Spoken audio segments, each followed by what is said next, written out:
The Mysterious Island, by Jules Verne. Part 1, Chapter 15. The next day, the 17th of April, the sailor's first words were addressed to Gideon Spilett. "Well, sir," he asked, "what shall we do today?" "What the captain pleases," replied the reporter. Till then the engineer's companions had been brickmakers and potters. Now they were to become metallurgists. The day before, after breakfast, they had explored as far as the point of Mandible Cape, 7 miles distant from the Chimneys. There the long series of downs ended, and the soil had a volcanic appearance. There were no longer high cliffs as at Prospect Heights, but a strange and capricious border which surrounded the narrow gulf between the two capes, formed of mineral matter thrown up by the volcano. Arrived at this point, the settlers retraced their steps, and at nightfall entered the Chimneys, but they did not sleep before the question of knowing whether they could think of leaving Lincoln Island or not was definitely settled. The 1,200 miles which separated the island from the Pomotus Island was a considerable distance. A boat could not cross it, especially at the approach of the bad season. Pencroft had expressly declared this. Now, to construct a simple boat, even with the necessary tools, was a difficult work, and the colonists not having tools, they must begin by making hammers, axes, adzes, saws, augers, planes, etc., which would take some time.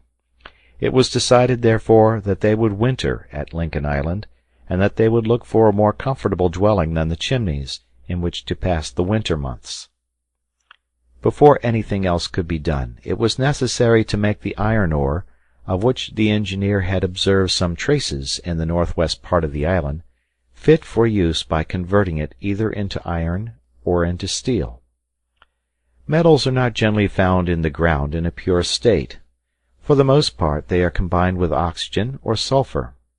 Such was the case with the 2 specimens which Cyrus Harding had brought back, one of magnetic iron, not carbonated, the other a pyrite, also called sulphuret of iron. It was therefore the first, the oxide of iron, which they must reduce with coal, that is to say, get rid of the oxygen, to obtain it in a pure state. This reduction is made by subjecting the ore with coal to a high temperature, either by the rapid and easy Catalan method, which has the advantage of transforming the ore into iron in a single operation, or by the blast furnace, which first smelts the ore, then changes it into iron, by carrying away the 3 to 4% of coal which is combined with it. Now Cyrus Harding wanted iron, and he wanted to obtain it as soon as possible. The ore which he had picked up was in itself very pure and rich. It was the oxygenous iron, which is found in confused masses of a deep gray color. It gives a black dust, crystallized in the form of the regular octahedron. Native lodestones consist of this ore, and iron of the first quality is made in Europe from that with which Sweden and Norway are so abundantly supplied. Not far from this vein was the vein of coal already made use of by the settlers. The ingredients for the manufacture being close together would greatly facilitate the treatment of the ore. This is the cause of the wealth of the mines in Great Britain, where the coal aids the manufacture of the metal extracted from the same soil at the same time as itself. "Then, Captain," said Pencroft, "we are going to work iron ore?" "Yes, my friend," replied the engineer, "and for that, something which will please you, we must begin by having a seal hunt on the islet." "A seal hunt!" cried the sailor, turning towards Gideon Spilett. "Are seals needed to make iron?" "Since Cyrus has said so," replied the reporter. But the engineer had already left the Chimneys, and Pencroft prepared for the seal hunt, without having received any other explanation. Cyrus Harding, Herbert, Gideon Spilett, Neb, and the sailor were soon collected on the shore, at a place where the channel left a ford passable at low tide. The hunters could therefore traverse it without getting wet higher than the knee. Harding then put his foot on the islet for the first, and his companions for the second time. On their landing some hundreds of penguins looked fearlessly at them. The hunters, armed with sticks, could have killed them easily, but they were not guilty of such useless massacre, as it was important not to frighten the seals, who were lying on the sand several cable lengths off. They also respected certain innocent-looking birds, whose wings were reduced to the state of stumps, spread out like fins, ornamented with feathers of a scaly appearance. The settlers therefore prudently advanced towards the north point, walking over ground riddled with little holes, which formed nests for the sea-birds. Towards the extremity of the islet appeared great black heads floating just above the water, having exactly the appearance of rocks in motion. These were the seals which were to be captured. It was necessary, however, first to allow them to land, for with their close short hair and their fusiform conformation, being excellent swimmers, it is difficult to catch them in the sea, while on land their short webbed feet prevent their having more than a slow waddling movement. Pencroft knew the habits of these creatures, and he advised waiting till they were stretched on the sand, when the sun before long would send them to sleep. They must then manage to cut off their retreat and knock them on the head. The hunters, having concealed themselves behind the rocks, waited silently. An hour passed before the seals came to play on the sand. They could count half a dozen. Pencroft and Herbert then went round the point of the islet, so as to take them in the rear and cut off their retreat. During this time, Cyrus Harding, Spilett, and Neb, crawling behind the rocks, glided toward the future scene of combat. All at once, the tall figure of the sailor appeared. Pencroft shouted. The engineer and his two companions threw themselves between the sea and the seals. Two of the animals soon lay dead on the sand, but the rest regained the sea in safety. "Here are the seals required, Captain," said the sailor, advancing towards the engineer. "Capital," replied Harding. "We will make bellows of them." "Bellows!" cried Pencroft. "Well, these are lucky seals." It was, in fact, a blowing machine, necessary for the treatment of the ore that the engineer wished to manufacture with the skins of the amphibious creatures. They were of a medium size, for their length did not exceed 6 feet. They resembled a dog about the head. As it was useless to burden themselves with the weight of both the animals, Neb and Pencroft resolved to skin them on the spot, while Cyrus Harding and the reporter continued to explore the islet. The sailor and the negro cleverly performed the operation, and 3 hours afterwards Cyrus Harding had at his disposal 2 seals' skins, which he intended to use in this state without subjecting them to any tanning process. The settlers waited till the tide was again low, and crossing the channel they entered the Chimneys. The skins had then to be stretched on a frame of wood and sewn by means of fibers, so as to preserve the air without allowing too much to escape. Cyrus Harding had nothing but the 2 steel blades from Top's collar, and yet he was so clever, and his companions aided him with so much intelligence, that 3 days afterwards the little colony's stock of tools was augmented by a blowing machine, destined to inject the air into the midst of the ore when it should be subjected to heat, an indispensable condition to the success of the operation. On the morning of the 20th of April began the metallic period, as the reporter called it in his notes. The engineer had decided, as has been said, to operate near the veins both of coal and ore. Now, according to his observations, these veins were situated at the foot of the northeast spurs of Mount Franklin, that is to say, a distance of 6 miles from their home. It was impossible, therefore, to return every day to the Chimneys, and it was agreed that the little colony should camp under a hut of branches, so that the important operation could be followed night and day. This settled, they set out in the morning. Neb and Pencroft dragged the bellows on a hurdle, also a quantity of vegetables and animals, which they besides could renew on the way. The road led through Jacamar Wood, which they traversed obliquely from southeast to northwest, and in the thickest part. It was necessary to beat a path, which would in the future form the most direct road to Prospect Heights and Mount Franklin. The trees, belonging to the species already discovered, were magnificent. Herbert found some new ones, among others some which Pencroft called sham leeks, for in spite of their size they were of the same liliaceous family as the onion, chive, shallot, or asparagus. These trees produce ligneous roots, which, when cooked, are excellent. From them, by fermentation, a very agreeable liquor is made. They therefore made a good store of the roots. The journey through the wood was long. It lasted the whole day, and so allowed plenty of time for examining the flora and fauna.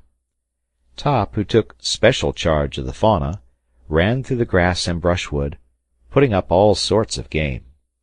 Herbert and Gideon Spilett killed 2 kangaroos with bows and arrows, and also an animal which strongly resembled both a hedgehog and an ant-eater. It was like the first because it rolled itself into a ball and bristled with spines, and the second because it had sharp claws, a long slender snout which terminated in a bird's beak, and an extendable tongue covered with little thorns which served to hold the insects. "And when it is in the pot," asked Pencroft naturally, "what will it be like?" "An excellent piece of beef," replied Herbert. "We will not ask more from it," replied the sailor. During this excursion they saw several wild boars, which, however, did not offer to attack the little band, and it appeared as if they would not meet with any dangerous beasts, when, in a thick part of the wood, the reporter thought he saw, some paces from him, among the lower branches of a tree, an animal which he took for a bear, and which he very tranquilly began to draw. Happily for Gideon Spilett, the animal in question did not belong to the redoubtable family of the plantigrades. It was only a koala, better known under the name of the sloth, being about the size of a large dog, and having stiff hair of a dirty color, the paws armed with strong claws, which enabled it to climb trees and feed on the leaves.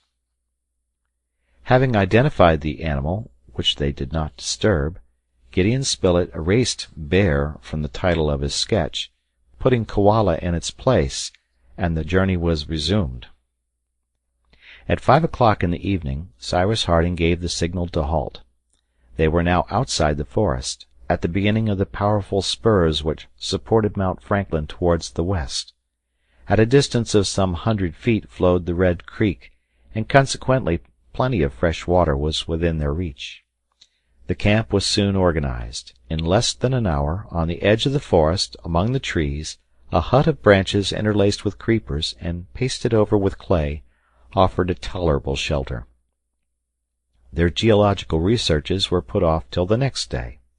Supper was prepared, a good fire blazed before the hut, the roast turned, and at 8 o'clock, while one of the settlers watched to keep up the fire in case any wild beasts should prowl in the neighborhood, the others slept soundly. The next day, the 21st of April, Cyrus Harding, accompanied by Herbert, went to look for the soil of ancient formation, on which he had already discovered a specimen of ore. They found the vein above ground, near the source of the creek, at the foot of one of the northeastern spurs. This ore, very rich in iron, enclosed in its fusible veinstone, was perfectly suited to the mode of reduction which the engineer intended to employ, that is, the Catalan method, but simplified, as it is used in Corsica. In fact, the Catalan method, properly so called, requires the construction of kilns and crucibles, in which the ore and the coal, placed in alternate layers, are transformed and reduced. But Cyrus Harding intended to concentrate these constructions, and wished simply to form, with the ore and the coal, a cubic mass, to the center of which he would direct the wind from his bellows. Doubtless it was the proceeding employed by Tubal-Cain, and the first metallurgist of the inhabited world. Now that which had succeeded with the grandson of Adam, and which still yielded good results in countries rich in ore and fuel, could not but succeed with the settlers in Lincoln Island. The coal, as well as the ore, was collected without trouble on the surface of the ground.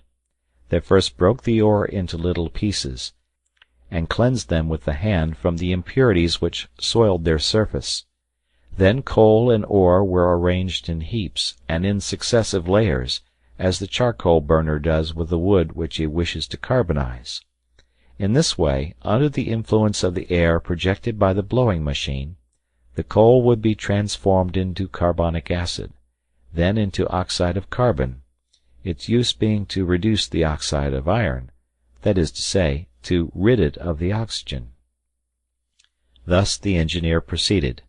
The bellows of sealskin, furnished at its extremity with a nozzle of clay, which had been previously fabricated in the pottery kiln, was established near the heap of ore. Using the mechanism which consisted of a frame, cords of fiber, and counterpoise, he threw into the mass an abundance of air, which by raising the temperature also concurred with the chemical transformation to produce in time pure iron. The operation was difficult.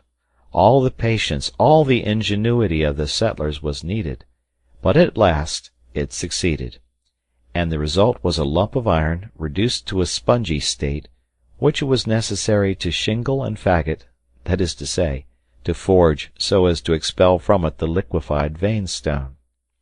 These amateur smiths had, of course, no hammer, but they were in no worse a situation than the first metallurgist, and therefore did what, no doubt, he had to do. A handle was fixed to the first lump, and was used as a hammer to forge the second on a granite anvil, and thus they obtained a coarse but useful metal.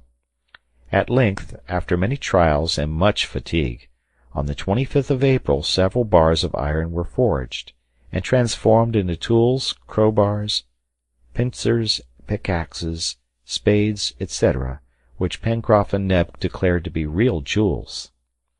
But the metal was not yet in its most serviceable state, that is, of steel. Now steel is a combination of iron and coal, which is extracted either from the liquid ore, by taking from it the excess of coal, or from the iron by adding to it the coal which was wanting. The first, obtained by the decarburation of the metal, gives natural or puddled steel. The second, produced by the carburation of the iron, gives steel of cementation. It was the last which Cyrus Harding intended to forge, as he possessed iron in a pure state. He succeeded by heating the metal with powdered coal in a crucible which had previously been manufactured from clay suitable for the purpose. He then worked this steel, which is malleable both when hot or cold, with the hammer. Neb and Pencroft, cleverly directed, made hatchets, which, heated red hot, and plunged suddenly into cold water, acquired an excellent temper. Other instruments, of course roughly fashioned, were also manufactured: blades for planes, axes, hatchets, pieces of steel to be transformed into saws, chisels, then iron for spades, pickaxes, hammers, nails, etc.